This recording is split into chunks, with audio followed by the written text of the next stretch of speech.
ಭಕ್ತ್ಯ ಸ್ತುತ್ಯ ವಿರಕ್ತ್ಯ ಭಜದಮಲಜನ ಔನ್ನತ್ಯಭೂತಿ ಅರ್ಪಕಾಯ ಕ್ಷಿತ್ಯಾಂ ಅತ್ಯಲ್ಪಭೃತ್ಯೇಷ್ವಪಿ ಕುಜನಕೃತ ಔದ್ಧತ್ಯಭೂತ್ಯಾಜಕಾಯ ಕರ್ತ್ರೇ ಧರ್ತ್ರೇ ಅಥ ಹರ್ತ್ರೇ ಹಯಮುಖಹರಯೇ ಅಮುತ್ರ ಪಾತ್ರೇ ನಮಸ್ತೆ ತಸ್ಮೈ ಕಸ್ಮೈಚಿತ್ ಅಸ್ಮನ್ ಮನಸಿ ಧೃತಕಥಾ ವಿಸ್ಮೃತೌ ಸ್ಮಾರಕಾಯ ಭವತಿ ಯದನುಭಾವಾತ್ ಏಡಮೂಕೋಪಿ ವಾಗ್ಮೀ ಜಡಮತಿರಪಿ ಜಂತುಃ ಜಾಯತೆ ಪ್ರಾಜ್ಞಮೌಲಿಃ ಸಕಲವಚನಚೇತೋ ದೇವತಾ ಭಾರತೀ ಸಾ ಮಮ ವಚಸಿ ನಿಧತ್ತಾಂ ಸನ್ನಿಧಿಂ ಮಾನಸೇ ಚ ತಪೋವಿದ್ಯಾ ವಿರಕ್ತ್ಯಾದಿ ಸದ್ಗುಣೌಘಾಕರಾನಹಂ ವಾದಿರಾಜ ಗುರೂನ್ ವಂದೇ ಹಯಗ್ರೀವಪದಾಶ್ರಯಾನ್ ಪೂಜ್ಯಾಯ ರಾಘವೇಂದ್ರಾಯ ಸತ್ಯ ಧರ್ಮ ರತಾಯ ಚ ಭಜತಾಂ ಕಲ್ಪವೃಕ್ಷಾಯ ನಮತಾಂ ಕಾಮಧೇನವೇ ದ್ವಾದಶಾಪಿ ಚ ವರ್ಷಾಣಿ ಮಂದೋಹಂ ಯೇನ ಪಾಠಿತಃ ತಸ್ಮೈ ವಿದ್ಯಾದಿಮಾನ್ಯಾಯ ನಮಸ್ತೆ ಶಾಂತರೂಪಿಣೆ ವೇದಾಂತ ತರ್ಕಾದಿ ವಿದಗ್ಧ ಬುದ್ಧಿಂ ವಿದ್ಯಾ ಪ್ರಸಾರೇ ಅರ್ಪಿತ ಜೀವಿತಂ ಮುದಾ ಕೃಷ್ಣಪ್ರಿಯಂ ಧೀರಂ ಅದೀನ ಭಾಷಣಂ ನಮಾಮಿ ಉದಾರಂ ವಿಬುಧೇಶ ಯೋಗಿನಂ ಶ್ರೀ ಗುರುಭ್ಯೋ ನಮಃ. ಜನ್ಮ ಆದ್ಯಸ್ಯ ಯತಃ ಅನ್ವಯಾತ್ ಇತರತಃ ಚ ಅರ್ಥೇಷು ಅಭಿಜ್ಞಃ ಸ್ವರಾಟ್ ತೇನೇ ಬ್ರಹ್ಮಹೃದಯ ಆದಿಕವಯೇ ಮುಹ್ಯಂತಿ ಯಂ ಸೂರಯಃ ತೇಜೋವಾರಿ ಮೃದಾಂ ಯಥಾ ವಿನಿಮಯಃ ಯತ್ರ ತ್ರಿಸರ್ಗಃ ಮೃಷಾ ಧಾಮ್ನಾ ಸ್ವೇನ ಸದಾ ನಿರಸ್ತಕುಹಕಂ ಸತ್ಯಂ ಪರಂ ಧೀಮಹಿ. ಶ್ರೀ ಗುರುಭ್ಯೋ ನಮಃ.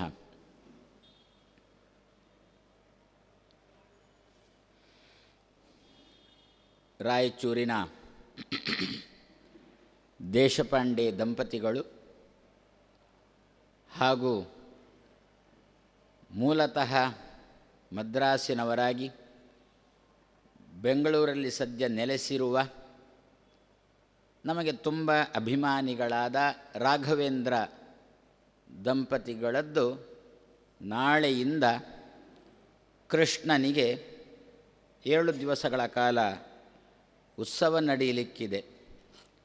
ನಾಳೆಯಿಂದಲೇ ಆರಂಭ ಮಾಡೋಣ ಅಂತಂದರೆ ಕೊನೆ ದಿವಸ ಹಗಲುತ್ಸವ, ರಾತ್ರಿ ಉತ್ಸವ ಇಲ್ಲ. ಆದ್ದರಿಂದ ಉಪನ್ಯಾಸನೂ 7 ಆಗಬೇಕು. ಯಾಕೆಂದರೆ ನಾವೆಲ್ಲ ಕುರ್ಚಿಯಲ್ಲಿ ಕೂತ್ರೆ ಏಳುವವರೇ ಅಲ್ಲ.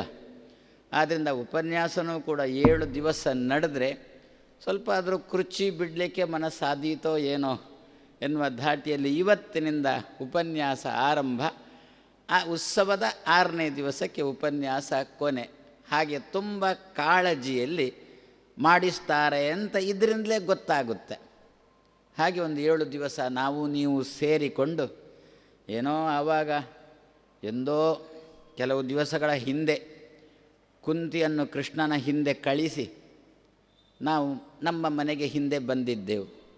ಈಗ ಪುನಃ ಆ ಕೃಷ್ಣನ ಹಿಂದೆ ಹೊರಟಿರುವ ಕುಂತಿ ಎಲ್ಲಿ ತನಕ ಹೋದಳು, ಎಲ್ಲಿ ತನಕ ಕೃಷ್ಣನನ್ನು ಕಳಿಸಿಕೊಡಲಿಕ್ಕೆ ಅಂತ ಹೋಗಿದ್ದಾಳೆ ಎನ್ನುವುದನ್ನು ಮೆಲುಕು ಹಾಕುವುದಾದರೆ, ಕೃಷ್ಣಾಯ ವಾಸುದೇವಾಯ ದೇವಕೀ ನಂದನಾಯ ಚ ನಂದ ಗೋಪಕುಮಾರಾಯ ಗೋವಿಂದಾಯ ನಮೋ ನಮಃ.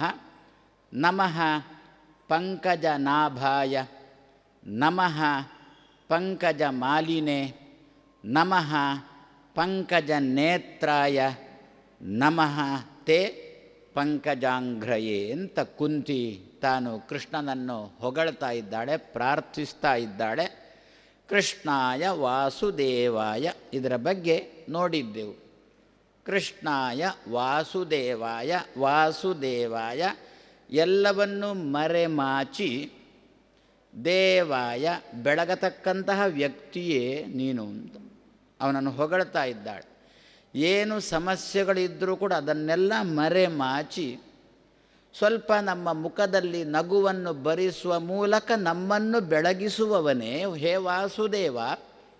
ಆದ್ದರಿಂದಲೇ ಕಾಣುತ್ತೆ ಆ ಗಜೇಂದ್ರ ಮೋಕ್ಷದ ಸಂದರ್ಭದಲ್ಲಿ ಆನೆಯೂ ಕೂಡ ಬೊಬ್ಬೆ ಹಾಕಿದ್ದು ವಾಸುದೇವ ಅಂತಲೇ ಬೊಬ್ಬೆ ಹಾಕಿತ್ತು ಆನೆಯೂ ಕೂಡ. ಆ ಮಗು ಧ್ರುವನೂ ಕೂಡ ವಾಸುದೇವ ಅಂತಲೇ ಬೊಬ್ಬಿಟ್ಟ. ಯಾಕೆ ಅಂತಂದರೆ ಅಮ್ಮನಿಂದ ಆಗಿರತಕ್ಕಂಥ ಅಪಮಾನ, ಚಿಕ್ಕಮ್ಮನಿಂದ ಆಗಿರತಕ್ಕಂಥ ಅಪಮಾನ ತಡ್ಕೊಳ್ಳಿಕ್ಕೆ ಸಾಧ್ಯ ಆಗ್ತಾ ಇಲ್ಲ. ಹೊರಗಿನ ಒಬ್ಬ ವ್ಯಕ್ತಿ ನಮಗೆ ಬೈದರೆ ಬೇಜಾರಿಲ್ಲ ಬಿಡಿ, ಮನೆಯವರೇ ಬೈತಾರೆ ಅಂತಂದಾಗ ಸ್ವಲ್ಪ ಬೇಜಾರು ಸ್ವಲ್ಪ ಜಾಸ್ತಿ ಆಗುವುದು ನಮಗೆ. ಆ ಧಾಟಿಯಲ್ಲಿ ಮನೆಯಲ್ಲಿರತಕ್ಕಂಥ ಚಿಕ್ಕಮ್ಮನೇ ಇಷ್ಟು ಮೂದಲಿಸ್ತಾಳೆ ಅಂತಂದಮೇಲೆ ತುಂಬ ಬೇಜಾರಾಗಿತ್ತು. ಆ ಬೇಜಾರಿನ ಸಂದರ್ಭದಲ್ಲಿ ಎಲ್ಲಿ ನಮಗೆ ಭಗವಂತನ ಬಗ್ಗೆ ಮನಸ್ಸಿನಲ್ಲಿ ಬೆಳಗಿಸಿಕೊಳ್ಳಿಕ್ಕೆ ಸಾಧ್ಯ ಆಗುತ್ತೆ? ಅದಕ್ಕೋಸ್ಕರ ವಾಸುದೇವ ಅಂತ ಬೊಬ್ಬಿಟ್ಟ ಅಂತೆ. ಅದಕ್ಕೆ ನಾರದರು ಕೂಡ ವಾಸುದೇವ ಅಂತ ಉಪದೇಶ ಕೊಟ್ಟದ್ದು. ಏನು ಸಮಸ್ಯೆಗಳಿದ್ದರೂ ಕೂಡ ಆ ಸಮಸ್ಯೆಗಳನ್ನೆಲ್ಲ ಆ ಸಂದರ್ಭದಲ್ಲಿ ಆಚ್ಛಾದನೆ ಮಾಡುವವನು, ಮರೆಯುವಂತೆ ಮಾಡುವವನು. ನಾವೇನೋ ಹೇಳೋ ನಮ್ಮಲ್ಲಿಂದ ಗಾದೆ ಮಾತೇನೋ ಬಂದದ್ದುಂಟು, ಸಂಕಟ ಬಂದಾಗ ವೆಂಕಟರಮಣ ಅಂತ. ಅಷ್ಟಕ್ಕೆ ನಿಲ್ಲುತ್ತೆ ನಮ್ಮ ಗಾದೆ ಮಾನೆ. ವೆಂಕಟರಮಣನ ಎಣಿಸ್ತಾನೆ ಅಂತ ಮುಂದುವರಿಯಲಿಲ್ಲ. ಸಂಕಟ ಬಂದಾಗ ವೆಂಕಟರಮಣ ಏನು ಮರೀಲಿಕ್ಕೋ ನೆನಪಿಸಿಕೊಳ್ಳಕ್ಕೋ ಯಾವುದಕ್ಕೂ ಆಗುತ್ತೆ. ಸಂಕಟ ಬಂದಾಗ ವೆಂಕಟರಮಣನ ನೆನಪಿಸ್ತೇವೆ ಅಂತ ಅಲ್ಲಿ ಏನಿಲ್ಲ ಅಲ್ಲ. ಆದ್ದರಿಂದ ತುಂಬ ಸಮಸ್ಯೆಗಳನ್ನು ಒಳಗೆ ತುಂಬಿಸಿಕೊಂಡಿರುವಾಗ ಎಲ್ಲಿ ತಾನೇ ಆ ಭಗವಂತ ಬೆಳಗಲಿಕ್ಕೆ ಸಾಧ್ಯ ಆಗುತ್ತೆ? ಎಲ್ಲಿ ತಾನೇ ಆ ಭಗವಂತ ದೇವನಾಗಿ ಬರಲಿಕ್ಕೆ ಸಾಧ್ಯ ಆಗುತ್ತೆ? ಬೆಳಗುತ್ತಾನೆ ನಮ್ಮ ಮನಸ್ಸಿನಲ್ಲಿ. ಅದಕ್ಕೋಸ್ಕರ ನಾರದರು ಕೊಟ್ಟ ಉಪದೇಶ ವಾಸುದೇವ ಅಂತ ಉಪದೇಶ. ಆದ್ದರಿಂದ ಆ ಭೀಷ್ಮಾಚಾರ್ಯರು ಪಾಪ ಓಂ ನಮೋ ಭಗವತೆ ವಾಸುದೇವಾಯ ಅಂತ ಶುರು ಮಾಡಿದ್ದು. ವಿಶ್ವಂ ವಿಷ್ಣುರ್ ವಷಟ್ಕಾರ. ನಾವು ಈ ದಿವಸ ಎಲ್ಲ ಸಹಸ್ರನಾಮ 1000 ನಾಮಗಳನ್ನು ಹೇಳಬೇಕಾದ್ರೆ ಮೊದಲು ನಮ್ಮ ಬಾಯಲ್ಲಿ ಬರುವುದು ನಮೋ ಭಗವತೆ ವಾಸುದೇವಾಯ ಅಂತ ಮೊದಲು ಬರುತ್ತೆ. ಆಮೇಲೆ ವಿಶ್ವಂ ವಿಷ್ಣುರ್ ವಷಟ್ಕಾರ ಅಂತ. ಯಾಕೆ?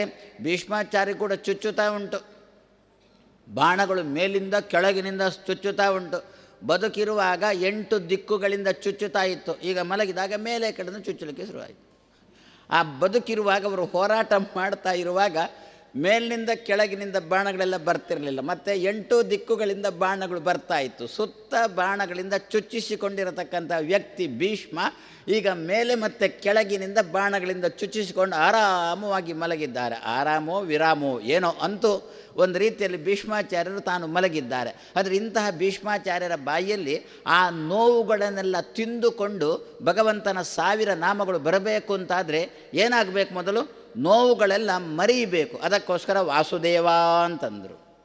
ಆ ಸಂದರ್ಭದಲ್ಲಿ ದೇವರನ್ನು ಕೃಷ್ಣನನ್ನು ನೋಡತಕ್ಕಂಥ ಸಂದರ್ಭದಲ್ಲಿ ನೋವುಗಳೆಲ್ಲ ಮರ್ತೋಯ್ತು. ಈಗಲೂ ಕೂಡ ನಮ್ಮನ್ನು ಸ್ವಲ್ಪ ಚಾಲ್ತಿಯಲ್ಲಿ ಉಂಟು. ಅಬ್ಬಾ ನಿಮ್ಮನ್ನು ನೋಡಿದಾಗ ಎಲ್ಲ ಸ್ವಲ್ಪ ನೋವೆಲ್ಲ ಸ್ವಲ್ಪ ಮರೆತು ಬಿಟ್ಟೆ ಅಂತ, ನಿಮ್ಮಲ್ಲಿ ಹೇಳಿದಾಗ ನೋವೆಲ್ಲ ಸ್ವಲ್ಪ ಕಮ್ಮಿ ಆಯಿತು ಅಂತ. ಅದಕ್ಕೋಸ್ಕರ ದೇವ್ರ ದರ್ಶನಕ್ಕೆ ಅಂತ ಬರುವುದು ಕಾಣುತ್ತೆ, ನೋವನ್ನು ತುಂಬಿಕೊಂಡು. ಯಾಕೆ ಅಂತಂದರೆ ಆ ಪ್ರತಿಮೆಯನ್ನು ನೋಡಿದಾಗ ಸ್ವಲ್ಪ ನೋವು ಕಮ್ಮಿ ಆಗುತ್ತೆ ಅಂತ. ಆ ಧಾಟಿಯಲ್ಲಿ ಭಗವಂತನನ್ನು ಕೃಷ್ಣನನ್ನು ಕುಂತಿ ತಾನು ವಾಸುದೇವ ಕೃಷ್ಣಾಯ ವಾಸುದೇವಾಯ ಏನೆಲ್ಲ ನೋವುಗಳುಂಟೋ ಮಹಾರಾಯ ಆ ನೋವುಗಳನ್ನೆಲ್ಲ ಸದ್ಯಕ್ಕೆ ಮರೆಮಾಚಿ ಆ ಒಂದು ಸಂದರ್ಭದಲ್ಲಿ ಜಪಕ್ಕೋ ದೇವರ ಪೂಜೆಗೋ ಕೂತ ಸಂದರ್ಭದಲ್ಲಿ ನೋವುಗಳನ್ನೆಲ್ಲ ಮರೆಮಾಚು, ಅವುಗಳು ಮೇಲೆ ಬರದಂತೆ ಮಾಡು. ಮರೆಮಾಚಿದರೆ ಆವಾಗ ಮನಸ್ಸಿಗೆ ಪ್ರಸನ್ನತೆ ಬರುತ್ತಲ್ಲ, ಮುಖದಲ್ಲಿ ಒಂಚೂರು ನಗು ಬರುತ್ತಲ್ಲ, ದೇವರನ್ನು ನೋಡಲಿಕ್ಕೆ ಅನುಕೂಲ ಆಗುತ್ತಲ್ಲ. ಆ ಧಾಟಿಯಲ್ಲಿ ಕುಂತಿ ತಾನು ವಾಸುದೇವಾಯ ಅಂತಂದಳು. ನಮಗೇನು ನೋವು ಕಮ್ಮಿ ಇಲ್ಲ ಬಿಡಿ. ಸುತ್ತಮುತ್ತ ಸೆಕೆಯ ನೋವುಗಳು, ಸೆಕೆಯ ನೋವೊಂದ ಚಳಿ ನೋವುಗಳು ಸಾಲದಕ್ಕೆ ನಮ್ಮವರೇ ಸೇರಿಕೊಂಡು ಒಳಗಿನಿಂದ ಮನಸ್ಸಿಗೆ ಕೊಡತಕ್ಕಂಥ ನೋವುಗಳು ಒಂದಷ್ಟು. ಆ ಎಲ್ಲ ನೋವುಗಳನ್ನು ಕೂಡ ಮರೆಮಾಚಿ ವಾಸಯತಿ ಆಚ್ಛಾದಯತಿ. ಜಪ ಮುಗಿದು ಹೊರಗೆ ಬಂದ ಮೇಲೆ ಮತ್ತೆ ಬೇಕಾದರೆ ಆ ನೋವುಗಳು ಪುನಃ ಬರಲಿ, ಆ ನೋವುಗಳ ಬಗ್ಗೆ ಮತ್ತೆ ಪುನಃ ಮೆಲುಕು ಹಾಕೋಣ. ಆ ಒಂದು ಸಂದರ್ಭದಲ್ಲಿ ನೀನು ವಾಸುವಾಗಿ ಬಾ, ಆ ನೋವುಗಳನ್ನು ಆಚ್ಛಾದನೆ ಮಾಡುವವನಾಗಿ ಬಂದು ಎನ್ನ ಹೃದಯದಲ್ಲಿ ಎನ್ನ ಮನಸ್ಸಿನಲ್ಲಿ ದೇವನಾಗಿ ಬಾ, ಎನ್ನ ಮನಸ್ಸಿನಲ್ಲಿ ಹೊಳೆಯುವವನಾಗಿ ಬಾ ಎಂತ ಕುಂತಿ ತಾನು ಕೃಷ್ಣನನ್ನು ಕೃಷ್ಣಾಯ ವಾಸುದೇವಾಯ ಅಂತ ಶಬ್ದದಿಂದ ತಾನು ಸ್ತೋತ್ರ ಮಾಡಿ ತಾನು ಮುಂದುವರಿಸಿದ್ದಾಳೆ. ಮುಂದಿನ ಶ್ಲೋಕಕ್ಕೆ ಇಳಿದಿದ್ದಾಳೆ. ನಮಃ ಪಂಕಜ ನಾಭಾಯ. ನಾಭಿ ಅಂದರೆ ಗೊತ್ತು, ಹೊಕ್ಕಳು. ಪಂಕ ಅಂದರೆ ಗೊತ್ತು, ಕೆಸರು. ಜ ಅಂದರೆ ಗೊತ್ತು, ಹುಟ್ಟಿದ್ದು. ಕೆಸರಲ್ಲಿ ಹುಟ್ಟಿದ್ದು ಅಂತಂದರೆ ತಾವರೆ. ಆ ತಾವರೆಯನ್ನು ನಾಭಿಯಲ್ಲಿ ಇಟ್ಟುಕೊಂಡಿರತಕ್ಕಂತಹ ನಿನಗೆ ನಮಸ್ಕಾರ. ನಮಃ ಪಂಕಜ ನಾಭಾಯ, ನಮಃ ಪಂಕಜ ಮಾಲಿನೆ. ಅವನ ಕೊರಳಿಗೊಂದು ಮಾಲಿಕೆ ಹಾಕಿದ್ದಾರೆ.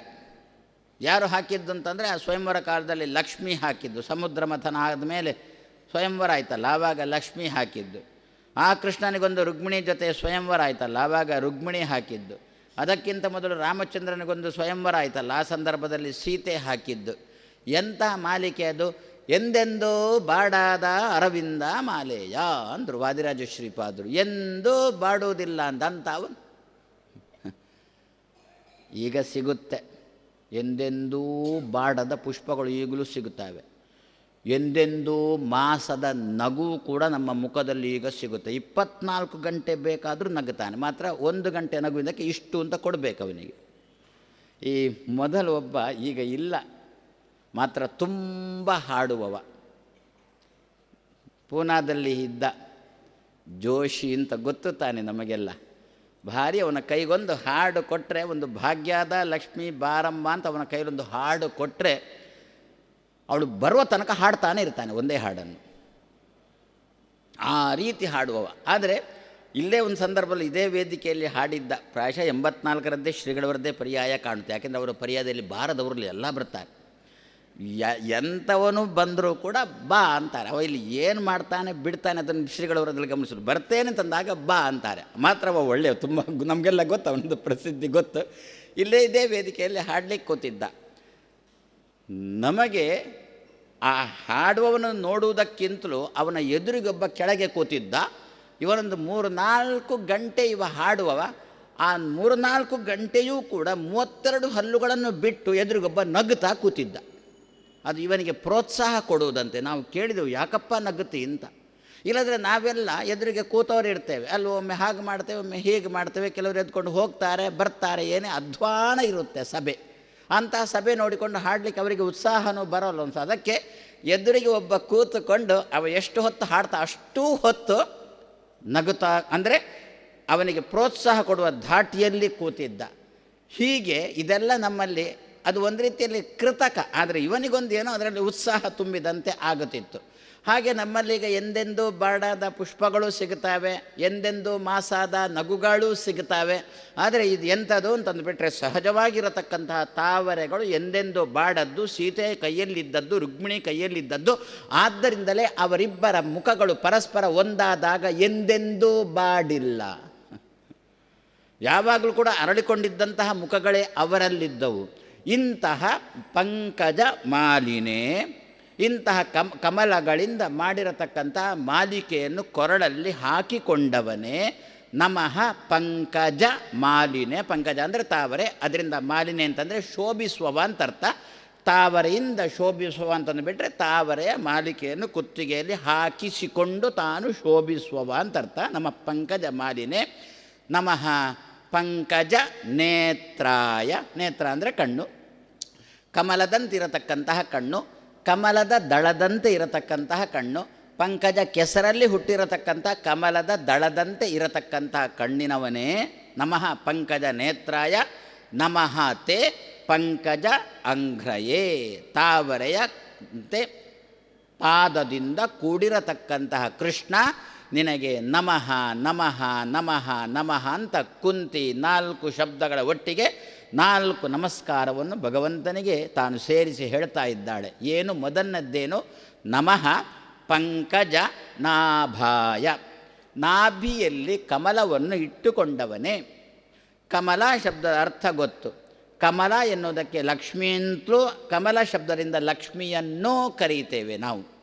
ಬರೇ ನೀರಲ್ಲಿ ಹುಟ್ಟಿರತಕ್ಕಂತಹ ದಳದ ಕಮಲ ಮಾತ್ರ ಕಮಲ ಅಲ್ಲ, ಆ ಕಮಲಗಳಿಗೆ ಅಭಿಮಾನಿನಿ ಆಗಿರತಕ್ಕಂಥ ಲಕ್ಷ್ಮಿಯನ್ನೂ ಕೂಡ ಕಮಲ ಎನ್ನುವ ಶಬ್ದದಿಂದ ಕರೀತೇವೆ.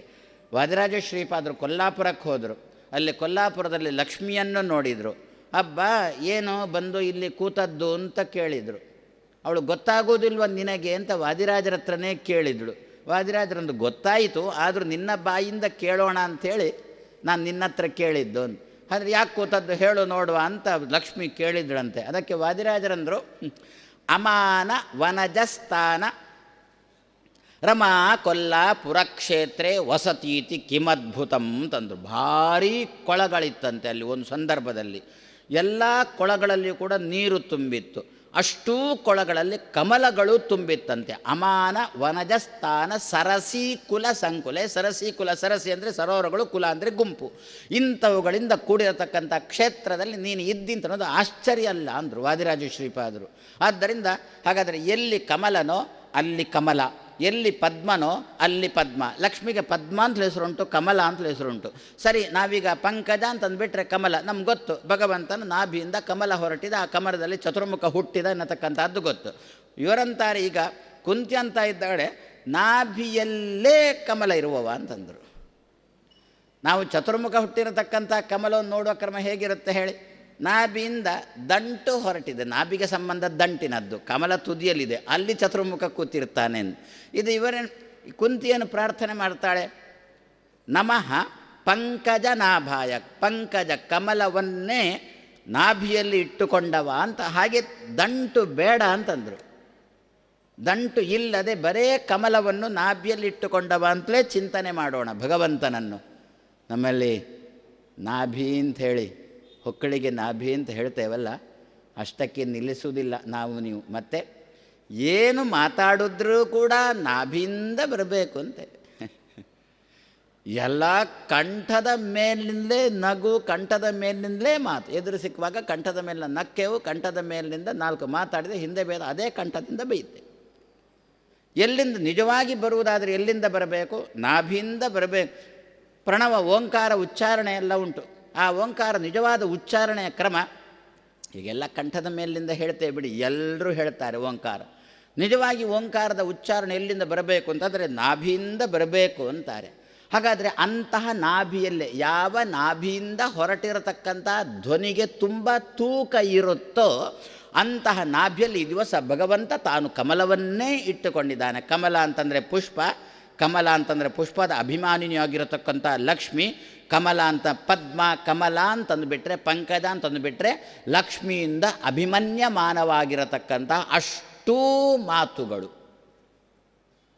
ಎಲ್ಲ ಮಾತುಗಳಿಗೂ ಕೂಡ ಅಭಿಮಾನಿನಿ ಕಮಲ, ಅಭಿಮಾನಿನಿ ಲಕ್ಷ್ಮಿ. ಶ್ರುತಿ ತತಿಗಳಿಗೆ ಅಭಿಮಾನಿನಿ ಲಕ್ಷ್ಮಿ. ಶ್ರುತಿಗಳು ಕಿವಿಗೆ ಕೇಳಿಸ್ತಕ್ಕಂಥದ್ದು ಎಲ್ಲ ಶ್ರುತಿಗಳೇ. ಯಾವುದು? ಎಲ್ಲ ರೀತಿಯ ಶಬ್ದಗಳು ಶ್ರುತಿಗಳೇ. ಅಷ್ಟೂ ಶಬ್ದಗಳಿಗೆ ಸಂಬಂಧಪಟ್ಟವಳು ಯಾರು ಅಂತಂದರೆ ಲಕ್ಷ್ಮಿ. ಅಷ್ಟೂ ಶಬ್ದಗಳನ್ನು ಹಿಡಿತದಲ್ಲಿ ಇಟ್ಟುಕೊಂಡವಳು ಯಾರು ಅಂತಂದರೆ ಲಕ್ಷ್ಮಿ. ಅಂತಹ ಲಕ್ಷ್ಮಿಯನ್ನು ಈ ದಿವಸ ತನ್ನ ನಾಭಿಯಲ್ಲಿ ಭಗವಂತ ಇಟ್ಟುಕೊಂಡ. ಏನರ್ಥ ಬಂತು? ಭಗವಂತನ ಏನು ಬಾಯಿಂದ ಏನು ಶಬ್ದಗಳು ಹೊರಡುವುದಿದ್ರೂ ಕೂಡ ಅದು ಎಲ್ಲಿಂದ ಬರುತ್ತೆ? ನಾಭಿಯಿಂದ ಬರುತ್ತೆ. ಯಾಕೆ? ಶಬ್ದಗಳಿಗೆ ಅಭಿಮಾನಿನಿ ಆಗಿರತಕ್ಕಂಥ ಹೆಣ್ಮಗಳು ಕೂತದ್ದೇ ನಾಭಿಯಲ್ಲಿ. ಹಾಗಾದರೆ ಏನಾಯಿತು? ಶಬ್ದ ನಾಭಿಯಿಂದ ಹೊರಟೆ ಮತ್ತೆ ಬಾಯಿಯಿಂದ ಬರುತ್ತೆ. ಯಾಕೆ? ಶಬ್ದಗಳಿಗೆ ಎಲ್ಲ ಹಿಡಿತದಲ್ಲಿ ಇಟ್ಟುಕೊಂಡಿರತಕ್ಕಂಥ ಲಕ್ಷ್ಮಿ ಇವನ ನಾಭಿಯಲ್ಲಿ ಕೂತು ಇವನ ಆಜ್ಞಾ ಪ್ರಕಾರ ಶಬ್ದವನ್ನು ಹೊರಡಿಸಿ ಬಾಯಿಯಿಂದ ಬರುವಂತೆ ಮಾಡ್ತಾಳೆ. ಹಾಗಾದರೆ ಶಬ್ದ ಎಲ್ಲಿಂದ ಉಗಮಾಯಿತು? ನಾಭಿಯಿಂದ ಉಗಮಾಯಿತು. ಆದ್ದರಿಂದಲೇ ದೇವರು ಆಡಿದ್ದೆಲ್ಲ ಸತ್ಯ ಆಗುತ್ತೆ. ಯಾವಾಗ ನಮ್ಮ ನಿಮ್ಮ ಮಾತು ಹೆಚ್ಚಿನ ಸಂದರ್ಭದಲ್ಲಿ ಆಡಿದ್ದು ಸತ್ಯ ಆಗುವುದೇ ಇಲ್ಲ. ಏನ್ರಿ ಅವ್ರು ಏನು ಬೇಕಾದ್ರೂ ಹೇಳ್ಕೊಳ್ಳಿ, ಒಂದು ಮಾತು ನಡೆಯೋಲ್ಲ ಅಂತೇಳಿ. ಯಾಕೆ ನಡೆಯೋಲ್ಲ? ಎಲ್ಲ ಕುತ್ತಿಗೆ ಮೇಲಿಂದ ಬರತಕ್ಕಂಥ ಮಾತು. ನೋಡೋಣ, ನಾಭಿಯಿಂದ ಹೇಳೋಣ, ಹಾರ್ದಿಕವಾಗಿ ಹೇಳೋಣ. ಅಲ್ಲೇ ನಾಭಿಯಲ್ಲಿ ಸ್ವಲ್ಪ ಮೇಲೆ ಹೃದಯ, ಆದರೆ ಮುಖ್ಯವಾಗಿ ಬರಬೇಕಾದ್ದು ನಾಭಿಯಿಂದ ಅಂತ ಇದ್ದಾಳೆ ಕುಂತಿ. ಕೃಷ್ಣನನ್ನು ಬೇಡ್ತಾ ಇದ್ದಾಳೆ, ಮಹಾರಾಯ ಶಬ್ದ ರಾಶಿಗಳಿಗೆ ಅಭಿಮಾನಿನಿಯಾಗಿರತಕ್ಕಂತಹ, ಅಂದರೆ ಅಷ್ಟೂ ಶಬ್ದ ರಾಶಿಗಳನ್ನು ನಾಭಿಯಲ್ಲಿಟ್ಟುಕೊಂಡವನೇ. ನಮಃ ಪಂಕಜ ನಾಭಾಯ. ಪಂಕಜ ಅಂದರೆ ಕಮಲ, ಕಮಲಗಳಿಗೆ ಅಭಿಮಾನಿಯಾಗಿರತಕ್ಕಂಥ ಲಕ್ಷ್ಮಿ, ಲಕ್ಷ್ಮಿಯಿಂದ ಅಭಿಮನ್ಯವಾಗಿರತಕ್ಕಂಥ ಶಬ್ದರಾಶಿಗಳು ಒಟ್ಟಿಗೇನು ಬಂತು? ಸಮಸ್ತ ಶಬ್ದರಾಶಿಗಳು ನಾಭಿಯಲ್ಲಿ ಇಟ್ಟುಕೊಂಡು ನಾಭಿಯಿಂದ ತಾನು ಮುಖದ ಮೂಲಕ ಹೊರಗೆ ತರುವವನೇ. ನಾಭಿಗೆ ನಮ್ಮ ದೇಹದಲ್ಲಿಯೂ ಕೂಡ ತುಂಬ ಪ್ರಾಶಸ್ತ್ಯ ಕೊಟ್ಟಿದ್ದಾರೆ. ನಮ್ಮ ದೃಷ್ಟಿ ಇರುವುದೆಲ್ಲ ಸಂಪತ್ತಿನಲ್ಲೇ ತಾನೇ. ಎಷ್ಟೆಷ್ಟು ದುಡ್ಡು ಜಾಸ್ತಿ ಬಂತೋ ಅಷ್ಟಷ್ಟು ದೊಡ್ಡವ ಅಂತ ತಾನೇ ತೀರ್ಮಾನ. ದುಡ್ಡು ತುಂಬ ಬರುತ್ತೆ ಎನ್ನುವುದಕ್ಕೆ ಸಂಕೇತ ಯಾವುದು ಗೊತ್ತಾ? ಹೊಕ್ಕಳು ಎಷ್ಟು ಆಳ ಇರುತ್ತೋ ಅಷ್ಟಷ್ಟು ಶ್ರೀಮಂತಿಕೆ ಜಾಸ್ತಿ ಅಂತೆ. ನಾವು ಭಾವಿಸಿದ್ದೇವೆ ಕಾಣುತ್ತೆ. ಹೊಕ್ಕಳು ಎಷ್ಟು ದಪ್ಪ ಉಂಟು ಅಷ್ಟು ಶ್ರೀಮಂತಿಕೆ ಜಾಸ್ತಿ. ದಪ್ಪ ಇದ್ರೆ ಉತ್ತಪ್ಪ ಅಂದ್ರತು ಮತ್ತೆಂತಂದು ಮಾತ್ರ ಸಹಜವಾಗಿ ಇರಬೇಕಂತೆ ಆಳ. ಏನೋ ಒಂದು ಹಿಡ್ಕೊಂಡು ಕೊರೆದು ಆಳ ಮಾಡ್ತೇವೆ ಅಂತಂದರೆ ಅದೆಲ್ಲ ಆಗಲಿಕ್ಕಿಲ್ಲ. ಗಂಭೀರವಾಗಿರತಕ್ಕಂಥ ಆವರ್ತ ಸುಳಿಯಿಂದ ಕೂಡಿರತಕ್ಕಂಥ ನಾಭಿ ಉಳ್ಳವಳು ಲಕ್ಷ್ಮೀ ಅಂತ ಹಿರಿಯರು ಋಷಿಗಳು ಆ ಲಕ್ಷ್ಮಿಯನ್ನು ತಾವು ಕಂಡುಕೊಂಡಿರತಕ್ಕಂತಹ ಕ್ರಮ. ಹಾಗಾದರೆ ಅಂತಹ ನಾಭಿ ಏನು ವಿಶೇಷ ಏನು ಗೊತ್ತಾ? ನಮ್ಮ ಇಡೀ ದೇಹದಲ್ಲಿ ನಾವು ಧನ್ವಂತರಿ ರೂಪಿ ದೇವರನ್ನು ಚಿಂತನೆ ಮಾಡ್ತೇವಲ್ಲ, ನಮಗೆ ಆರೋಗ್ಯ ಬೇಕು ತಾನೆ. ಯಾವ ವೈದ್ಯನ ಬಳಿಗೆ ಹೋದರೂ ಕೂಡ ವೈದ್ಯ ಮೊದಲು ಹೇಳಿದ್ರು ನೀನು ದೇವರನ್ನು ನೆನಪಿಸ್ಕೋಪ್ಪ ಅಂತ. ಆವಾಗ ದೇವರನ್ನು ನೆನಪಿಸಿಕೊಳ್ಳುವಾಗ ಯಾವ ದೇವರನ್ನು ನೆನಪಿಸಿಕೊಳ್ಬೇಕು ಅಂತ ಅದಕ್ಕಂದ್ರು ಧನ್ವಂತರನ್ನು ಎಣಿಸಿಕೋ ಅಂತಂದರು. ಅಷ್ಟೇ ಎಣಿಸಿದರೆ ಸಾಲದಪ್ಪ. ಮತ್ತು ಧನ್ವಂತರಿ ನಮ್ಮ ತಲೆಯಲ್ಲಿ ಇದ್ದುಕೊಂಡು ಅಮೃತವನ್ನು ಸುರಿಸ್ತಾ ಇದ್ದಾನೆ ಅಂತ ಚಿಂತನೆ ಮಾಡು. ಅಲ್ಲಿ ಸುರಿರತಕ್ಕಂಥ ಮೂರ್ಧ್ನಿ ಸ್ಥಿತಾತ್, ಇಲ್ಲಿದ್ದಾನಂತೆ ಭಗವಂತ. ಇಲ್ಲಿಗೆ ಅಮೃತ ಸುರಿಸಿದ, ಭ್ರೂಮಧ್ಯ ಇಲ್ಲಿಗೆ ಸುರಿಸಿದ, ಕಂಠಕ್ಕೆ ಸುರಿಸಿದ, ಹೃದಯಕ್ಕೆ ಸುರಿಸಿದ, ನಾಭಿಗೆ ಸುರಿಸಿದ ಅಂತೆ ಭಗವಂತ ಅಮೃತವನ್ನು. ಹೀಗೆ ಒಂದೇ ಸರಳ ರೇಖೆಯಲ್ಲಿ ಅಲ್ಲಿ ನಾಭಿಗಿಂತಲೂ ಮತ್ತೂ ಕೆಳಗೆ ಭಗವಂತ, ತೊಡೆಗಳ ಸಂಧಿಗೆ ಅಲ್ಲಿಗೂ ಭಗವಂತ. ಮೂರ್ಧ್ನಿ ಸ್ಥಿತಾತ್ ಅಮುತಯೇವ ಸುಧಾಂ ಸ್ರವಂತೀಂ ಭ್ರೂ ಮಧ್ಯಗಾಚ್ಚ ತತಯೇವ ಚ ತಾಲು ಸಂಸ್ಥಾತ್ ಹಾರ್ದಾಚ್ಚ ನಾಭಿ ಸದನಾತ್ ಅಧರ ಸ್ಥಿತಾಚ್ಚ. ಪ್ರಾಯಶಃ ನಮಗೆಲ್ಲ ಕಾಯಿಲೆಗಳು ಬರುವುದು ಅಲ್ಲಿಂದಲೇ ಅಲ್ವೋ? ಎಲ್ಲ ಕಾಯಿಲೆಗಳು ಇದೇ ಸರಳ ರೇಖೆಯಲ್ಲೇ ಕಾಯಿಲೆಗಳು ಆರಂಭ ಆಗುತ್ತವೆ. ಇಲ್ಲಿ ಶುರುವಾಯಿತು. ಏನೋ ತಲೆ ಸರಿ ಇಲ್ವಾ ಅಂತ ಶುರುವಾಗೋದು.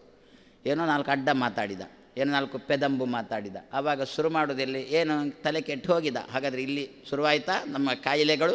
ಅದಕ್ಕಂದ್ರು ಮೊದಲು ಇಲ್ಲಿ ಆ ಭಗವಂತ ಅಮೃತ ವರ್ಷಣೆ ಮಾಡ್ತಾ ಇದ್ದಾನೆ ಅಂತ ಇಲ್ಲಿ ಚಿಂತನೆ ಮಾಡು. ಆವಾಗ ನಮ್ಮ ತಲೆಯನ್ನು ಯಾವ ವೈದ್ಯರ ಹತ್ರ ಕೊಟ್ಟರು ಕೂಡ ಚೆನ್ನಾಗಿ ಮಾಡಿಕೊಡ್ತಾರೆ ಅಂತ. ಅಲ್ಲಿಂದ ಇಲ್ಲಿಗೆ ಬಂತು. ಕಣ್ಣು ಕಾಣಿಸೋದಿಲ್ವಾ ಅಂದ. ಮತ್ತೊಂದು ಸಂದರ್ಭದಲ್ಲಿ ಬೈಯತಕ್ಕಂಥ ಕ್ರಮಗಳು. ನನಗೂ ಒಬ್ಬ ಕೇಳಿದ ಹೀಗೇನೆ ಏನೊಂದು ಸಂದರ್ಭದಲ್ಲಿ, ಕಣ್ಣು ಕಾಣಿಸೋದಿಲ್ಲ ನಿಮಗೆ ಅಂದ. ಇಲ್ಲ ಅಂದೆ. ಮತ್ತೆ ಉಂಟಲ್ವಾ ಅಂದ. ನನ್ನ ಕಣ್ಣು ಕಾಣಿಸುವುದಿಲ್ಲಪ್ಪ, ವಸ್ತು ಕಾಣಿಸುವುದು ಅಂದೆ. ನಮ್ಮ ಬೈಯುವ ಕ್ರಮವೇತು, ಕಣ್ಣು ಕಾಣಿಸುವುದಿಲ್ವೋ ನಿನಗೆ? ಏನು ಹೇಳಬೇಕು ಬೈಯುವ ಕ್ರಮ? ವಸ್ತು ಕಾಣಿಸುವುದಿಲ್ವ ಅಂತಲ್ವೋ. ಅವನನ್ನು ಎಡವಿದೆ ನಾನು. ಎಡವಿದಾಗ ಅವ ಏನಂದ, ಏನು ಸ್ವಾಮಿ ನಿಮಗೆ ಕಣ್ಣು ಕಾಣಿಸುವುದಿಲ್ವಾ ಅಂದ. ಇಲ್ಲ ಅಂದೆ. ಕೇಳುವ ಕ್ರಮ ಹೇಗಿರಬೇಕು? ಸ್ವಾಮಿ ನಾನು ಕಾಣಿಸುವುದಿಲ್ವ? ಆವಾಗ ಕಾಣಿಸ್ತೇನಿಲ್ವ ಅಂತ ಹೇಳ್ಬೋದು. ಹಾಗಾದರೆ ಕಣ್ಣಿನಿಂದ ಶುರುವಾಗುತ್ತೆ. ಅಲ್ಲಿಯೂ ಸ್ವಲ್ಪ ಅಮೃತ ವರ್ಷಣೆಯ ಕೆಲಸವನ್ನು ಮಾಡಿಕೊಳ್ಳೋಣ. ಆಮೇಲೆ ಕುತ್ತಿಗೆಗೆ ಬಂತು. ಏನು ಬಂತು ಕುತ್ತಿಗೆಗೆ? ಶಬ್ದ ಧ್ವನಿ ಪೆಟ್ಟಿಗಿರುವುದು ಇಲ್ಲೇ ಅಲ್ವ ನಮ್ಮದು. ಬೇಕಾದ ಶಬ್ದಗಳು ಬೇಡದ ಶಬ್ದಗಳು ಎಲ್ಲ ಇಲ್ಲಿಂದಲೇ ಹೊರಡುವುದು ತಾನೆ. ಆದ್ದರಿಂದ ಅಲ್ಲಿ ಸ್ವಲ್ಪ ಅಮೃತ ಸೇಚನ ಮಾಡಿಬಿಟ್ರೆ ಒಳ್ಳೆಯ ಶಬ್ದಗಳು ಅಮೃತಾಯ ಮಾನವಾದ ಶಬ್ದಗಳು ಹೊರಡ್ತಾವೆ ಅಂತಾರೆ. ಇಲ್ಲಿ ಬಂತ. ಆಮೇಲೆ ನಿನ್ನ ಎದೆ 56 ಇಂಚು ಇದ್ದರೆ ಬೇಷ್, ನಿನಗೆ ಭಾರೀ ಧೈರ್ಯ ಬರುತ್ತೆ ನೋಡು. ಎಂಥದ್ದನ್ನು ಕೂಡ ಯಾವ ಸಂದರ್ಭದಲ್ಲಿ ಕೂಡ ರದ್ದು ಮಾಡತಕ್ಕಂಥ ಪ್ರಸಂಗ ಮಾಡಿ ಅದನ್ನೆಲ್ಲ ರದ್ದಿಗೆ ಹಾಕುವ ತಾಕತ್ತು ಬರುತ್ತೆ 56 ಇಂಚಿನ ಎದೆ ಇದ್ದಾಗ. ಹಾಗಾದರೆ ಎದೆ ಗಟ್ಟಿ ಬೇಕಾ? ಆ ಎದೆ ಗಟ್ಟಿ ಉಂಟೀಗ ಸದ್ಯಕ್ಕೆ. ಹಾಗಾದರೆ ಎದೆ ಗಟ್ಟಿ ಬರಬೇಕಾದ್ರೆ ಇಲ್ಲಿ ಕೂಡ ಸ್ವಲ್ಪ ಅಮೃತದ ಸೇಚನ ಆಗಿದೆ ಅಂತ ಚಿಂತನೆ ಮಾಡಬೇಕು ಅಂತಂದರು. ಅದಕ್ಕೋಸ್ಕರ ಎದೆಯಲ್ಲಿಯೂ ಕೂಡ ಅಮೃತ ಸೇಚನ ಮಾಡಿಬಿಟ್ರು. ಅಲ್ಲಿಂದ ಕೆಳಗಿಳಿದ್ರೆ ನಾಭಿ ಅಂದರೆ ಹೊಟ್ಟೆಯಲ್ಲಿರತಕ್ಕಂತಹ ನಾಭಿ.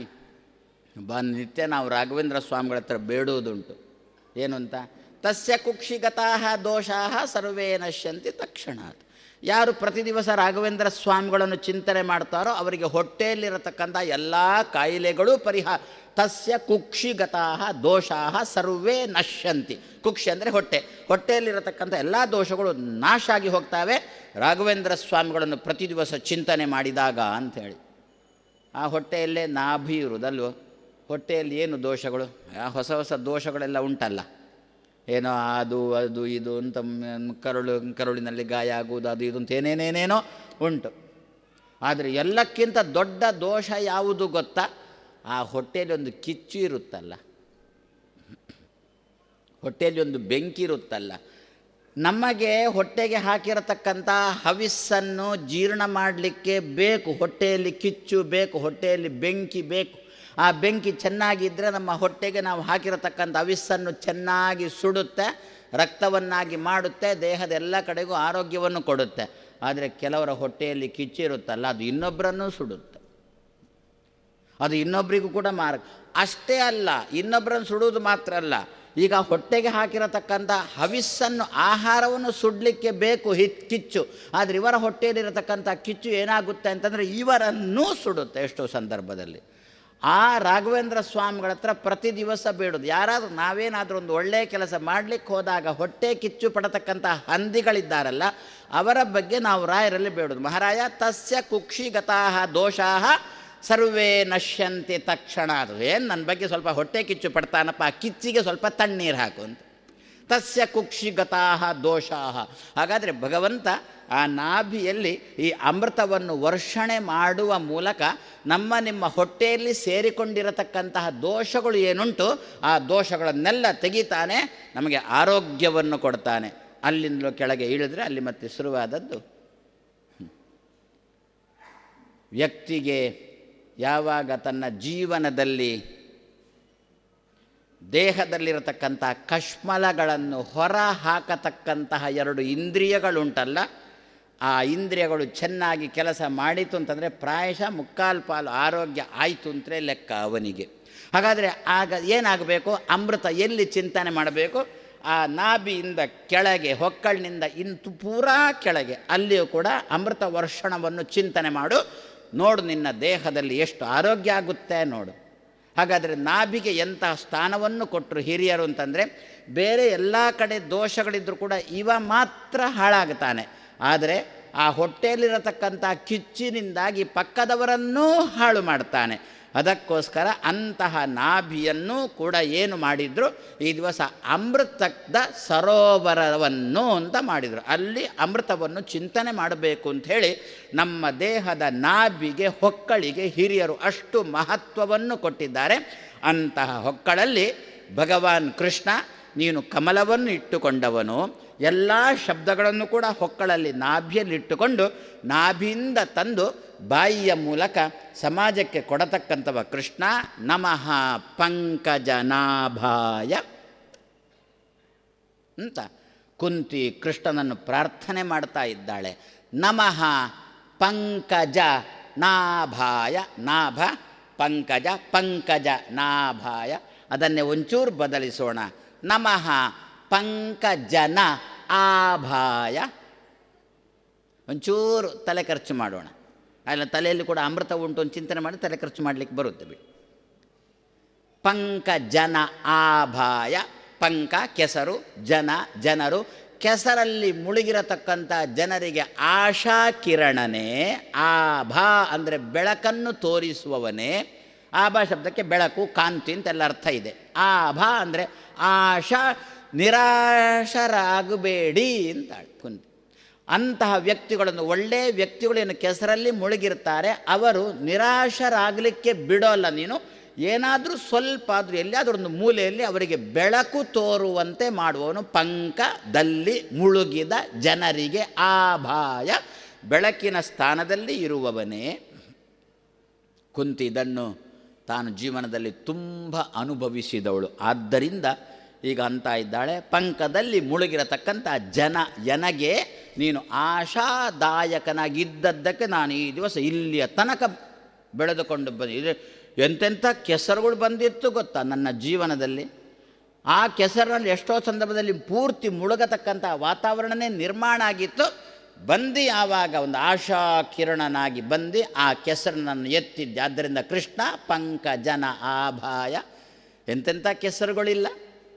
ಪತಿಗೆ ಪತ್ನಿ ಒಂದು ಕೆಸರು, ಪತ್ನಿಗೆ ಪತಿ ಒಂದು ಕೆಸರು, ಪತಿ ಪತ್ನಿಯರಿಗೆ ಮಕ್ಕಳು ಅಂತೊಂದು ಕೆಸರು, ಮಕ್ಕಳಿಗೆ ತಂದೆ ತಾಯಿಗಳು ಅಂತೊಂದು ಕೆಸರು, ಇವರಿಗೆಲ್ಲ ಸೇವಕರು ಅಂತೊಂದು ಕೆಸರು, ವಿದ್ಯಾರ್ಥಿಗೆ ಅಧ್ಯಾಪಕ ಕೆಸರು, ಅಧ್ಯಾಪಕನಿಗೆ ವಿದ್ಯಾರ್ಥಿ ಕೆಸರು, ಯಜಮಾನನಿಗೆ ಸೇವಕ ಕೆಸರು, ಸೇವಕನಿಗೆ ಯಜಮಾನ ಕೆಸರು. ಎಲ್ಲ ಪರಸ್ಪರ ಕೆಸರಿನಂತೇನೆ ಇರತಕ್ಕಂಥ ನಮ್ಮ ಜೀವನದಲ್ಲಿ ಅಯ್ಯೋ ಅಂತ ಒದ್ದಾಡ್ತಾ ಇರುವಾಗ, ಅಯ್ಯೋ ಈ ಅಧ್ಯಾಪಕರ ಕೈಯಲ್ಲಿ ನೀನು ಎಷ್ಟು ವರ್ಷ ಓದಲಿಕ್ಕೆ ಉಂಟಪ್ಪ ಅಂತ ಕೆಲವು ಮಕ್ಕಳು. ಅವನು ಸರ್ಕಾರ ಕಳಿಸಿಕೊಟ್ಟು ಬಂದ ಅಧ್ಯಾಪಕ. ಸರ್ಕಾರದ ಶಾಲೆಗೆಲ್ಲ ಬಾಗಿಲು ಹಾಕಿದ್ದಾರೆ. ಅಲ್ಲಿ ಅಧ್ಯಾಪಕರನ್ನು ಬೇರೆ ಬೇರೆ ಶಾಲೆಗಳಿಗೆ, ಯಾವ ಶಾಲೆಗಳಲ್ಲಿ ಒಳ್ಳೆ ರೀತಿಯಲ್ಲಿ ಅಗ್ನಿ ಉರಿತಾ ಉಂಟು ಅಲ್ಲಿಗೆ ಸ್ವಲ್ಪ ನೀರು ಹಾಕಲಿಕ್ಕೆ ಅಂತ ಅಧ್ಯಾಪಕರನ್ನು ಆ ವಿದ್ಯಾರ್ಥಿ, ನಮ್ಮದೇನೋ RT ಅಂತೇನೋ ಒಂದು ಉಂಟಂತೆ, ಸರ್ಕಾರಿ ಶಾಲೆಗಳಿಗೆ ಕಳಿಸೋಲ್ಲ ಅವರು, ಪೂರಾ ಈ ಶಾಲೆಗೆ ಕಳಿಸಿಕೊಟ್ಟು ಎಲ್ಲ ಸಮಾನ ಮಾಡಬೇಕು ಅಂತ ಕಳಿಸಿ. ಆವಾಗ ವಿದ್ಯಾರ್ಥಿಗಳು ಕೂತ್ಕೊಂಡು ಹೇಳ್ತಾ ಇರ್ತಾರೆ, ಈ ಅಧ್ಯಾಪಕ ಗ್ರಹಚಾರ ಯಾವಾಗ ಹೋಗ್ತಾನೋ ಅಂತ. ಅವ ಹೋಗುವುದೇ ಇಲ್ಲ. ಕೊನೆಗೆ ವಿದ್ಯಾರ್ಥಿಗಳು ಯಾವಾಗ ಇಲ್ಲಿಂದ ಕಳಿಸಿಕೊಡ್ತೀಯಪ್ಪ ಅಂತ.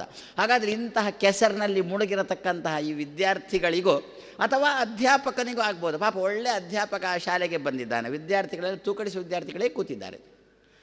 ಅವನಾಗಿ ಉತ್ತೀರ್ಣನಾಗಿ ಬಂದದ್ದಲ್ಲ, ಕೆಳಗಿನಿಂದ ಮೇಲೆ ಕಳಿಸಿಕೊಂಡು ಬಂದದ್ದವ. ಆದರೆ ಸ್ವಲ್ಪ ಏನೋ ಸರ್ಕಾರ ಈಗ ಕಣ್ಣು ತೆರೀತಾ ಉಂಟಂತೆ. ಏನು ಅಂತ, ಇನ್ನು ಮುಂದೆ ಏನು ಪಾಸ್ ಮಾಡಲಿಕ್ಕಿಲ್ಲ, ಪಾಸ್ ಆಗಬೇಕು ಅಂತ ಇದೊಂದು ಏನೋ ಸದ್ಯಕ್ಕೆ ಬರಲಿಕ್ಕುಂಟು ಕಾಣುತ್ತೆ. ಇಷ್ಟು ತನಕ ಪಾಸ್ ಮಾಡ್ತಾ ಇದ್ದದ್ದು, ಇನ್ನು ಹಾಗಲ್ಲ, ಪಾಸ್ ಆಗಬೇಕವ ಅಂತ. ಹಾಗೆ ಆಯಿತು, ಅಧ್ಯಾಪಕ ಬದುಕಿದ, ಇಲ್ಲದ್ರೆ ಅಧ್ಯಾಪಕ ಸತ್ತ ಬಿಡಿ. ಹಾಗಾದರೆ ಇಂತಹ ಸಂದರ್ಭದಲ್ಲಿ ಯಾವಾಗಪ್ಪ ಈ ಕೆಸರನ್ನ ಉದ್ಧಾರ ಮಾಡ್ತೀವಿ ಅಂತ ಎಣಿಸ್ಕೊಂಡಿರ್ತೇವಲ್ಲ, ನಿತ್ಯ ಹೀಗೆ ಚಿಂತನೆ ಮಾಡೋಣ. ಪ್ರಾಯಶಃ ಒಳ್ಳೆಯ ವಿದ್ಯಾರ್ಥಿಗಳು ಒಳ್ಳೆಯ ಅಧ್ಯಾಪಕರು ಪರಸ್ಪರ ಮುಖಾವಲೋಕನ ಬರ್ಬೋದು. ಈ ರೀತಿಯಲ್ಲಿ ಕೆಸರಲ್ಲಿ ಮುಳುಗಿರತಕ್ಕಂತಹ ಆ ಕುಂತಿ ತಾನು ಕೃಷ್ಣನಲ್ಲಿ ಬೇಡಿಕೊಂಡಿದ್ದಾಳೆ. ಏನು ಗಂಡ ತೀರಿ ಹೋದ, ತನ್ನ ಒಂದು ಜೀವನದಲ್ಲಿ ಬಂದಿರತಕ್ಕಂತಹ ಕ್ರಮವೇ ಅದ್ಭುತವಾಗಿರತಕ್ಕಂಥದ್ದು ಕುಂತಿದ್ದಲ್ವೋ. ಬೇಡ ಅಂತಂದರೂ ಆ ಸೂರ್ಯ ಬಂದ, ಇಲ್ಲ ಏನೋ ಪರೀಕ್ಷೆ ಮಾಡಲಿಕ್ಕೆ ಕರೆದದ್ದು ಅಂತಂದರೂ ಆ ಸೂರ್ಯ ಕೇಳಲಿಲ್ಲ. ಕೇಳದಿರುವಾಗ ಸರಿ ಸೂರ್ಯನ ಸಂಪರ್ಕ ಆಗಿ ಅಲ್ಲಿ ಕರ್ಣನ ಉತ್ಪತ್ತಿ ಆಯಿತು. ಆ ಕರ್ಣನ ಉತ್ಪತ್ತಿ ಆದಮೇಲೆ ಕರ್ಣನ ಆ ನೀರಿನಲ್ಲೇ ಬಿಟ್ಟು ಇದೊಂದು ರೀತಿಯಲ್ಲಿ ಅವಳಿಗೆ ಇದೊಂದು ಕೆಸರಿನಂತೆ ವಾತಾವರಣ ಅಲ್ವೋ. ಆದರೆ ಇಂಥ ಸಂದರ್ಭದಲ್ಲಿಯೂ ಕೂಡ ಭಗವಂತ ಅವಳಿಗೆ ಧೈರ್ಯ ಕೊಟ್ಟು ಅವಳನ್ನು ಮೇಲಕ್ಕೆ ಎತ್ತಿ ಹಿಡಿದ. ಕಾಡಿನ ಪಾಂಡುರಾಜನ ಕೈ ಹಿಡಿದಳು. ಆ ಸ್ವಯಂ ಕಾಯಿಲೆ ಇರತಕ್ಕಂಥ ವ್ಯಕ್ತಿಯಾಗ ತಾನು ಕೈ ಹಿಡಿದಳು, ಅವನ ಜೊತೆಗೆ ಸಂಸಾರ ಮಾಡಿದಳು. ಏನೋ ಅಲ್ಲಿ ಕೂಡ ವಾತಾವರಣ ಸರಿಯಾಗಿರಲಿಲ್ಲ. ಪಾಂಡುರಾಜ ಕಾಡಿಗೆ ಅಂತ ಹೊರಟ, ನೀರಿನ ಬದಿಯಲ್ಲಿ ವಾಸ ಮಾಡಿದ. ಯಾವ ನೀರಿನಲ್ಲಿ ಕುಂತಿ ತನ್ನ ಮೊದಲಿನ ಮಗುವನ್ನು ಕೃಷ್ಣಾರ್ಪಣ ಅಂತಂದಿದ್ದಳು, ಅದೇ ನೀರಿನ ಬದಿಯಲ್ಲಿ ಆ ಕರ್ಣ ಪ್ರಾಯಶಃ ಕುಂತಿಯನ್ನು ತಂದು ನಿಲ್ಲಿಸಿದ. ಗಂಗಾ ನದಿಯ ಬದಿಯಲ್ಲೇ ತಾನೇ ಇದರಲ್ಲಿ ಬದರಿಕಾಶ್ರಮದಲ್ಲಿ ಪಾಂಡುರಾಜ ತಾನು ಕುಂತಿಯ ಜೊತೆ ಸಂಸಾರ ಮಾಡಲಿಕ್ಕೆ ಶುರು ಮಾಡಿದ್ದು. ಪಾಂಡುರಾಜನ ಇಂಥ ಶಾಪ ಬಂದಾಗ ಅದು ಒಂದು ರೀತಿಯಲ್ಲಿ ಕುಂತಿಗೆ ಕೆಸರು. ಪಾಂಡುರಾಜನ ಸಮಕ್ಷಮದಲ್ಲಿ ದೇವತೆಗಳಿಂದ ಸಂತತಿಯನ್ನು ಪಡೆಯತಕ್ಕಂಥ ವಾತಾವರಣ ಬಂತು. ಸರಿ, ಸಂತತಿಯನ್ನು ಪಡೆದಳು. ಅರ್ಜುನನಿಗೆ 14 ವರ್ಷ ತನಕ ಕಾಡಲ್ಲಿ ಮಕ್ಕಳನ್ನೆಲ್ಲ ತಾನು ಬೆಳೆಸಿದಳು. ಅಲ್ಲಿಂದ ಮಕ್ಕಳನ್ನು ಹಿಡ್ಕೊಂಡು ಊರಿಗೆ ಬಂದಾಗ ಧೃತರಾಷ್ಟ್ರನ ಮುಂದೆ ನಿಂತಿದ್ದಾಳೆ. ಮಕ್ಕಳನ್ನು ಹಿಡ್ಕೊಂಡು ಋಷಿ ಮುನಿಗಳು ನಿಂತಿದ್ದಾರೆ. ಒಬ್ಬ ಧೃತರಾಷ್ಟ್ರನೂ ಮಾತಾಡ್ತಾ ಇಲ್ಲ.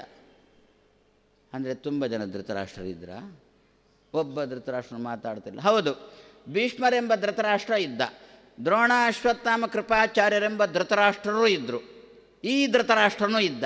ಒಬ್ಬ ಧೃತರಾಷ್ಟ್ರನು ಮಾತಾಡ್ತಿಲ್ಲ. ಒಬ್ಬ ಧೃತರಾಷ್ಟ್ರ ಹೊರಗಿನಿಂದ ಕುರುಡ, ಮತ್ತು ಧೃತರಾಷ್ಟ್ರ ಒಳಗಿನಿಂದ ಕುರುಡರು. ನಾವು ಕುರುಡರನ್ನು ಧೃತರಾಷ್ಟ್ರ ಅಂತ ಕರೆಯುವುದು. ಅದು ಒಳಗೂ ಆಗ್ಬೋದು, ಹೊರಗೂ ಆಗ್ಬೋದು. ಆದರೆ ಒಬ್ಬರು ಮಾತಾಡದೇ ಇರತಕ್ಕಂಥ ವಾತಾವರಣದಲ್ಲಿ ಕುಂತಿಗೆ ಏನಾಗಬೇಡ.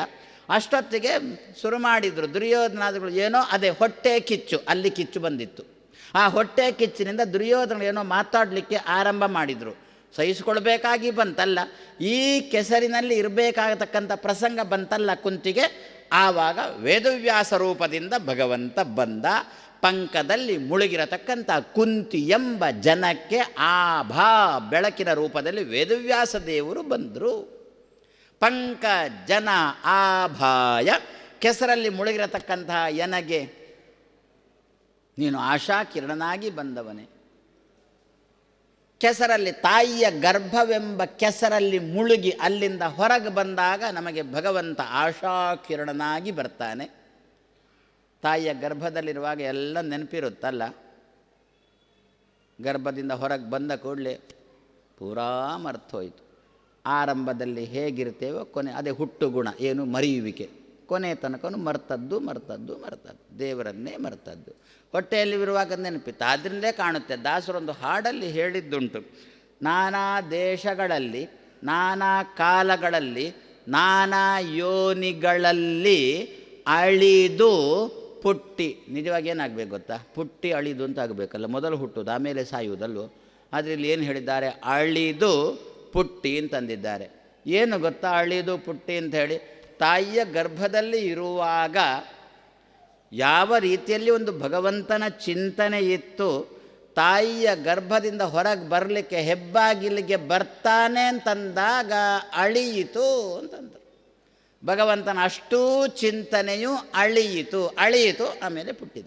ಅಳಿದು ಪುಟ್ಟಿ ನಾನಾ ದೇಶಗಳಲ್ಲಿ, ನಾನಾ ಯೋನಿಗಳಲ್ಲಿ, ನಾನಾ ಕಾಲಗಳಲ್ಲಿ ಅಳಿದು, ಪ್ರಾಯಶಃ ನಾವು ಅದನ್ನು ನಮಗೇನು ಅಂತ ಗೊತ್ತಾಗಿಲ್ಲ, ಕೆಲವರು ನಲಿದು ಪುಟ್ಟಿ ಅಂತ ಇರ್ಬೋದೋ ಏನೋ. ತಾಯಿಯ ಗರ್ಭದಲ್ಲಿರುವಾಗ ನಲಿಯೋಣ, ಅಲ್ಲಿ ಜಾಗ ಎಲ್ಲಿಂಟು ನಲಿಲಿಕ್ಕೆ? ಅದು ಕೂಡ ನಮಗೆ ಕೆಲವರಿಗೆ ಇಷ್ಟು ದೊಡ್ಡ ರಂಗಸ್ಥಳನೂ ಸಾಕಾಗೋಲ್ಲ ನಲಿಲಿಕ್ಕೆ.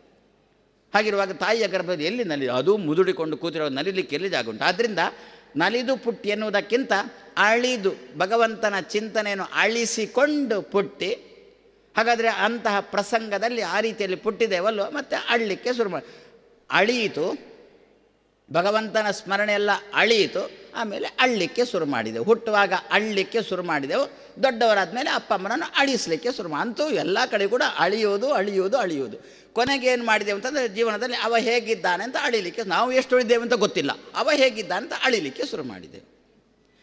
ಕುಂತಿ ತಾನು ಕೃಷ್ಣನಲ್ಲಿ ಬೇಡ್ತಾ ಇದ್ದಾಳೆ. ಕೆಸರಲ್ಲಿ ಮುಳುಗಿರತಕ್ಕಂತಹ ಜನಕ್ಕೆ ಏನೋ ಭಗವಂತನನ್ನು ಮೊದಲು ಎಣಿಸಿಕೊಂಡು ಹುಟ್ಟುವಾಗ ಭಗವಂತನನ್ನು ಮರ್ತರೂ ಕೂಡ ಅಂತಹ ಜನಕ್ಕೆ ನೀನು ಆಭಾಯ ಆಶಾದಾಯಕನಾಗಿರ್ತೀಯ. ಎಷ್ಟೇ ಕೆಟ್ಟವನಿರಲಿ ಅವನಿಗೊಂದು ಜೀವನ ಕೊಡ್ತಾನಲ್ವೋ ಭಗವಂತ.